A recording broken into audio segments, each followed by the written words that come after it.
Pessoal, agora, a partir de agora, nós vamos falar do que são os órgãos públicos, tá? Ah, professor, mas você já não falou que o órgão público é uma unidade de atuação sem personalidade jurídica? Já falei sobre isso. Nós falamos que, essencialmente, o órgão público ele tem duas características do seu conceito. Ele é um centro de competência, ele tem atribuições e ele não possui personalidade jurídica própria. Mas o primeiro tópico que eu quero trazer para vocês é o seguinte. Como é que nós explicamos, né? A gente sempre tem que ter essa parte mais teórica, né? Como é que nós explicamos a atuação dos órgãos públicos? Porque se o órgão público não tem personalidade jurídica própria, ele vai ser um funcionamento interno. Então vamos supor o seguinte, foi lá a Receita Federal, fez determinada atividade, um contribuinte não gostou e processou, entre aspas, a Receita Federal. Na verdade, ele não vai processar a Receita, ele vai processar a União, porque a Receita Federal é um órgão que faz parte da União. Então eu quero dizer para vocês que o que a Receita Federal fez de errado está sendo imputada a responsabilidade à União. E como é que a gente faz para conseguir explicar isso na doutrina? Como é que a doutrina justifica isso? Tem que ter uma explicação jurídica, científica para esse tipo de questão. A doutrina, ao longo dos vários anos, acabou trazendo para a gente três correntes para explicar o porquê que a atuação do órgão é imputada ao Estado. E essas três correntes, essas três teorias, volta e meia acabam aparecendo em questões de concurso público. Vamos colocar aqui no nosso quadro e vamos trazer essas teorias aqui para vocês. Vamos lá. A primeira teoria, que explica a atuação dos órgãos públicos, a imputação dessa atuação dos órgãos públicos ao Estado, é chamada de teoria do mandato. Teoria do mandato. O que significa dizer, como que funciona essa tal de teoria do mandato? Na teoria do mandato, basicamente você vai ter a seguinte relação. Deixa eu colocar aqui um ponto. Você vai ter o mandante, e esse mandante, ele atribui a competência, a atuação a um mandatário. Então o mandante pega e fala o seguinte, olha, cara, eu vou viajar, então eu vou deixar você aqui para cuidar da minha casa. Enquanto eu estiver viajando, você é responsável por tomar as decisões. Eu tenho um mandante, esse mandante outorgou a competência a um mandatário. É mais ou menos como acontece numa procuração, né? Então vamos lá, vou viajar alguns dias, vou passar 60 dias fora. Cara, tem um monte de decisões, um monte de coisas que alguém precisa decidir. Aí eu chamo meu irmão, passo uma procuração para ele, né? Eu sou o mandante, ele vai ser o mandatário e vai exercer os atos como se fosse eu. Essa teoria é bacana? É bacana. Consegue explicar como é que você tem uma pessoa aqui e outra atuando lá. Qual que é o problema dessa corrente? E é aqui que vem o ponto. A teoria pegou, os autores, a nossa doutrina pegou e falou o seguinte, tá, mas calma aí. Essa teoria é bacana, mas ela não cola. Ela não explica todas as relações. Essencialmente, primeiro, né, a primeira crítica que se faz é o seguinte. Tá, mas quem é que fez, quem é que outorgou essa procuração, esse mandato? O Estado é uma ficção. O Estado não existe diretamente. Como é que o Estado foi eleger um mandatário? Se ele em si não existe. O que vai fazer escrever a procuração se o Estado é um ser meramente fictício? Então esse é o primeiro ponto.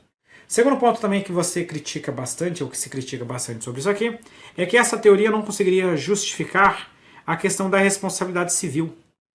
Porque ainda que eu deixe alguém para exercer, que eu passe, né, outorgue as competências para um terceiro, se esse terceiro exercer as suas atribuições de forma abusiva, é ele que vai responder.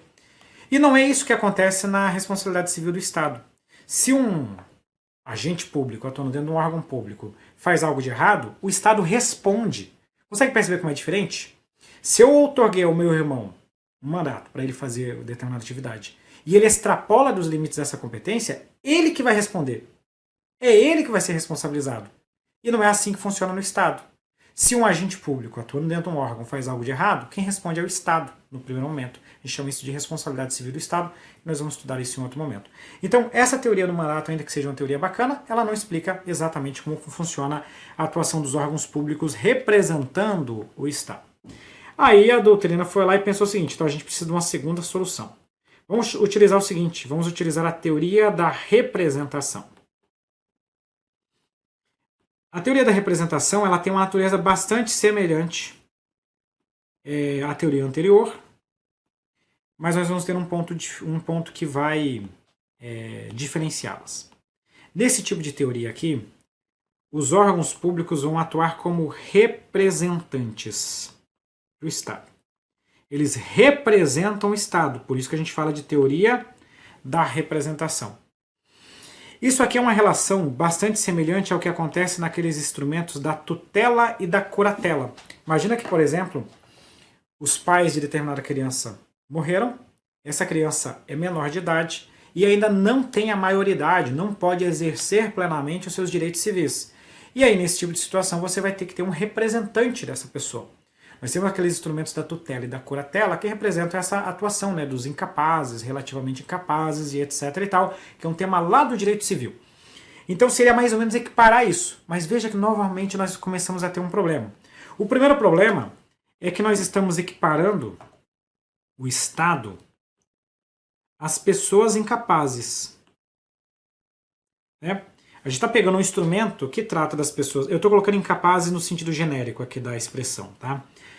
Nós estamos pegando as pessoas incapazes e equiparando o Estado a isso. Só que o Estado tem a sua capacidade, o Estado responde, inclusive, pelas suas condutas. Então esse é o primeiro problema. Então quando nós vamos falar das críticas sobre a teoria da representação, a primeira crítica que vem é o seguinte. Primeiro, como que nós iríamos eleger quem que são os representantes? Se o Estado é novamente um ser fictício. Segundo, como que nós vamos resolver a questão novamente da responsabilidade civil? Porque aqui nós temos o mesmo problema da teoria anterior. Se alguém faz algo de errado, numa situação de tutela, curatela, essa pessoa que fez algo de errado, ela a priori responde se ela agiu de forma abusiva. Mas aqui, se o agente público atuando dentro do órgão faz algo de errado, quem responde é o Estado. Então, mais uma vez, essa teoria não justifica, não representa, não resolve esse problema. Ô professor, estou cansando de teorias que até agora não resolvem o nosso problema, nós precisamos resolver esse problema. Sim, aí agora chega a terceira teoria, que é chamada de teoria do órgão. Essa daqui sim responde a nossa questão. O que a teoria do órgão faz para resolver esse problema? A teoria do órgão, ela faz o seguinte. A atuação, ela diz pra gente assim, ó, a atuação do agente / órgão, essa atuação aqui, ela tem que ser atribuída, ela tem que ser imputada ao Estado. Então, quando um órgão público atua, na verdade, quem está atuando é o Estado. Então, a Receita Federal foi lá e lavrou, né? Quando eu falo Receita Federal, obviamente que é um agente público dentro da Receita Federal, lavrou um auto de infração. É a Receita agindo, mas essa atuação da Receita é imputada ao Estado. Tanto que nós também chamamos essa teoria de teoria da imputação. A atuação do agente público, a atuação do órgão público é imputada ao Estado. Inclusive, avançando até mais um pouquinho nisso aqui, tem uma outra teoria que nós chamamos de teoria da aparência. Essa teoria da aparência é utilizada pela doutrina para justificar a validade do chamado agente de fato. Não é o objetivo da nossa aula de hoje, mas só para rapidamente explicar para vocês o que é um agente de fato. Agente de fato é aquele agente público que teve algum problema na sua investidura. É o caso, por exemplo, de uma pessoa que tinha que ter nível superior, ingressou no cargo público sem ter o nível superior. Quando você descobrir isso, você vai tirar esse agente do Estado. Ele tinha que ter nível superior e não tem. Você desfaz o provimento. Mas vamos supor que essa pessoa ficou atuando no Estado durante um ano. Durante esse um ano ela praticou vários atos. E esses atos que ela praticou nesse um ano que ela estava em exercício? Você desfaz todos eles ou deixa eles ali? Em regra, nós deixamos esses atos. Porque o ato desse agente de fato é imputado ao Estado. Teoria da imputação. Teoria da aparência. Existe uma aparência de legalidade. Parece que é legal esse ato, não tem como eu saber que esse agente público teve um problema na sua investidura. Então a teoria do órgão diz que a atuação do órgão barra agente é imputada ao Estado. Ela também é chamada de teoria da imputação, porque você imputa essa atuação ao Estado, e é a mesma teoria que fundamenta o fato de o ato praticado por um agente de fato ser considerado válido perante os terceiros de boa fé. Perfeito. Voltamos aqui para o nosso quadro, tem que sair aqui da frente. Roda para cá e vamos resolver essa questão. A teoria do mandato, né? Teoria do mandato. É a explicação adotada, deixa eu marcar aqui, teoria do mandato. É a explicação adotada pela doutrina atual para explicar a expressão da vontade estatal pelos órgãos públicos e pelos agentes administrativos que os compõem. Não é a do mandato. É a da imputação, também chamada de teoria do órgão. A teoria do mandato trazer aquela questão do mandatário. É uma teoria que não é adotada no Brasil por causa das suas críticas. Com isso, essa questão está errada.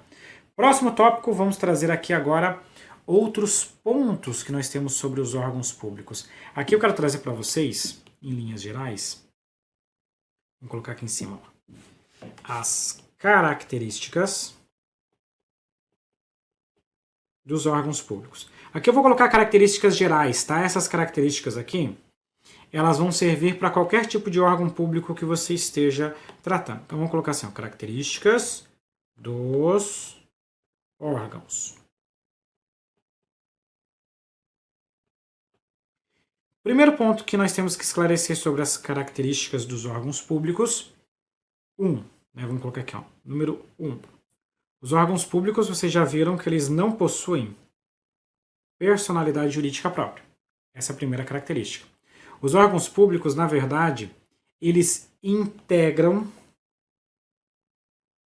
alguma pessoa jurídica. Lembra lá que eu falei para vocês o fígado, o coração, o rim? Eles integram uma entidade. Então, os órgãos públicos por si só não possuem personalidade jurídica, mas eles são distribuições internas de uma entidade. E eles surgem por intermédio de um fenômeno que nós chamamos de desconcentração. Inclusive, nós sempre destacamos o nosso O aqui. Primeira característica dos órgãos públicos. Segunda característica, essa característica é bem interessante, e se você nunca estudou esse assunto, você costuma confundir. Os órgãos públicos não possuem patrimônio próprio. Aí você vai pegar e vai falar o seguinte, professor, mas calma aí. Eu tive que ir determinado dia lá na Receita Federal. Aí eu cheguei lá na Receita Federal e tinha lá uma mesa. E a mesa tinha aquela etiqueta patrimonial, dizendo que aquele patrimônio era da Receita Federal. Mas agora você está me dizendo que a Receita Federal não tem patrimônio? Nada mais faz sentido na minha vida agora, professor. Calma que eu vou te explicar o que a gente quer dizer aqui. Essa mesa, apesar de ter um controle patrimonial ali, uma etiqueta, para definir que está ali dentro da unidade da Receita, essa mesa, na verdade, o dono dela é a União. Se você vai numa prefeitura municipal, aí você vai na Secretaria de Educação e tem um carro, tem um veículo na Secretaria de Educação. Esse carro não é da Secretaria de Educação, é do município. Você vai na Câmara Municipal e a Câmara Municipal tem um prédio para funcionar suas atividades. Esse prédio não é da Câmara Municipal, esse prédio é novamente do município. Quando você vai lá em Brasília e vê aquele monte de prédio lá, tem lá o prédio onde está o STF. Não é do STF, é da União. O prédio do Congresso não é do Congresso, é da União. Os órgãos públicos não possuem seu patrimônio próprio, justamente porque ter patrimônio é uma característica das entidades. E os órgãos não possuem personalidade jurídica própria, né? Terceiro ponto, esse terceiro ponto aqui eu vou simplificar ele, porque ele teria alguns debates, mas que normalmente são inócuos para fins de questão de concurso público. Tanto quando nós falamos da criação, quanto também da extinção, a criação e a extinção dos órgãos públicos depende de lei. Então, para criar órgão público, você precisa ter lei. Além disso, você também tem que observar a regrinha da iniciativa reservada. Existe uma exceção no caso da lei, mas eu já vou explicar aqui para vocês em linhas gerais, tá? Vamos lá. Quando eu falo de criação de órgão público, em regra eu estou falando daquela regrinha que nós chamamos de princípio da reserva legal. O que isso quer dizer? Quer dizer que para criar um órgão eu tenho que ter lei, e tem que ser lei mesmo. Tanto que se você pegar a Constituição Federal, tem uma parte lá do tal do decreto autônomo. O que é o decreto autônomo? O artigo 84 da Constituição diz que o presidente da República pode dispor, mediante decreto, sobre a organização e o funcionamento da administração pública. E ele coloca uma ressalva. Desde que não implique aumento de despesa ou criação ou extinção de órgãos públicos. O que eu quero dizer? O presidente da República não pode criar um órgão, nem extingui-lo, por intermédio de um decreto. Por quê? Porque aqui eu tenho que ter lei.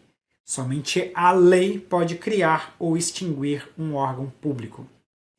Segundo ponto, além de eu ter que ter lei, eu tenho que observar a regrinha da chamada iniciativa reservada. Então, por exemplo, para criar um órgão público dentro do Poder Executivo Federal, o projeto de lei tem que partir do presidente da República. Pode um deputado chegar a apresentar assim, eu quero criar um órgão público aqui para atuar em determinado setor, e ele apresenta um projeto de lei para isso? Não pode, porque a iniciativa é reservada do presidente da República nesse caso. O Tribunal de Contas da União quer criar um órgão, quer se subdividir ali. Ele precisa de uma lei. E essa lei é de iniciativa do Tribunal de Contas da União. Se for no Poder Judiciário, os órgãos do Poder Judiciário, que gozam da sua devida autonomia, terão a iniciativa reservada para propor projeto de lei para a criação dos seus órgãos. Portanto, não pode o presidente da República criar ou extinguir órgãos mediante decreto. Nós precisamos de lei que tem que observar a iniciativa reservada. A única ressalva que eu trago para vocês é especificamente no Poder Legislativo, porque a criação e extinção de órgãos no Legislativo ele é feito por ato próprio do Legislativo. Então, na Câmara, um ato próprio da Câmara, no Senado, um ato próprio do Senado. Mas é a única exceção, porque a regra é você ter que ter uma lei para a criação desses órgãos, tá? Vamos voltar para o quadro e vamos colocar agora um assunto que é bacana e que dá muito pano para manga. O nosso assunto número 4 trata daquilo que nós chamamos de capacidade processual. O que é a capacidade processual? Capacidade processual é a capacidade para você figurar em juízo. Ou seja, você mover uma ação judicial ou você, entre aspas, sofrer uma ação judicial. Então vamos pegar o seguinte processual. Então vamos pegar o seguinte exemplo. Se um servidor da Receita Federal faz alguma coisa de errado, né? Aí a pessoa fica indignada com a Receita Federal. A Receita Federal não fez o repasse do meu dinheiro, me cobrou não sei o que lá indevidamente, me escreveu não sei o que lá, eu vou processar essa Receita Federal. É assim que funciona? Não. Você não processa a Receita Federal. A Receita Federal é um órgão público. O órgão público não tem personalidade jurídica própria. Quem você processa é a União. Se foi uma secretaria municipal, se processa o município. Se foi a Câmara Municipal, também processa o município. Se foi o Tribunal de Justiça de determinado estado, você processa aquele estado da federação. Porque o órgão público não tem capacidade processual. Então, quando a gente fala de capacidade processual, se você me pergunta, eu digo para vocês o seguinte: os órgãos públicos não possuem capacidade processual. Eles não gozam, eles não têm, eles estão sem capacidade processual. Essa daqui absolutamente é uma regra. E se é regra, significa dizer que tem exceção. E são as exceções que eu vou trazer aqui para vocês, tá? Exceto Quero dizer para vocês que existem órgãos que gozam de capacidade processual. O exemplo que costuma cair em prova é o exemplo dos chamados órgãos de, entre aspas, estatura constitucional. O que são órgãos de estatura constitucional? Órgãos de estatura constitucional são aqueles órgãos que têm previsão, que decorrem, que surgem diretamente na Constituição Federal. Normalmente a gente se refere então a órgão de estatura constitucional como os órgãos que têm uma previsão direto na Constituição. Por exemplo, uma Câmara Municipal, um Tribunal de Contas, um Ministério Público, os próprios órgãos do Poder Judiciário e assim sucessivamente. Esses são os chamados órgãos de estatura constitucional. Mas para que eles possuem capacidade processual? É especificamente para a defesa das suas prerrogativas constitucionais. Aqui é uma treta, por exemplo, entre os poderes do Estado. Vamos pegar aqui um exemplo para vocês. Imagina que o Tribunal de Contas de determinado Estado da Federação está dando uma apertada no Poder Executivo. Está lá dando uma apertada. Aí o governador, vamos supor que a gente está falando do Estado, o governador do Estado chega e fala assim, pô, esse Tribunal de Contas está me incomodando, cara. Eu não quero esse Tribunal de Contas na minha cola. Vamos fazer o seguinte, não vamos repassar os duodécimos para o Tribunal de Contas funcionar. Sem dinheiro, não paga servidor, não funciona. Ou vamos fazer o seguinte, o governador chega e conversa com o Poder Legislativo e fala o seguinte, cara, tá chegando a eleição, se mandar essas minhas contas para o Tribunal de Contas, eles vão emitir um parecer prévio ali, propondo a rejeição das minhas contas, cara. Isso vai cair na mídia, aí eu vou perder voto, a eleição vai me prejudicar, vamos fazer o seguinte, eu vou prestar contas para a Assembleia e a Assembleia não encaminha essas contas para o Tribunal de Contas. Não vai ter essa história de parecer prévio, não. Vamos resolver aqui entre a gente, entre o Executivo e o Legislativo. Aí eles combinam a mutreta ali e fazem isso. Opa, mas calma aí. A Constituição Federal diz que compete ao Tribunal de Contas emitir o parecer prévio. O Tribunal de Contas vai chegar para o Poder Judiciário e vai falar o seguinte, ô Judiciário, na mutreta ali, o Executivo e o Legislativo estão tirando a minha competência constitucional. E o Poder Judiciário vai falar o seguinte, nada disso, manda essas contas para o Tribunal de Contas emitir o parecer prévio. Portanto, os órgãos de nível constitucional podem apresentar um mandado de segurança para a defesa das suas prerrogativas constitucionais. Esse é um exemplo. Aconteceu uma treta lá em 2005 em relação à competência do TCU para fiscalizar a Petrobras. A Petrobras dizia que o TCU não tinha competência. E eu pergunto para vocês, a União, como controladora da Petrobras, iria dizer o quê na ação no STF, por intermédio da Advocacia Geral da União? A União dizer o seguinte, é isso mesmo, o TCU não controla a Petrobras. Consegue perceber como o interesse da União é diferente do interesse do Tribunal de Contas da União? Então, por isso que o STF reconheceu a capacidade processual do TCU para defender a sua competência, a sua prerrogativa constitucional. Perfeito. Então, esse é o primeiro caso. Defesa das suas prerrogativas constitucionais.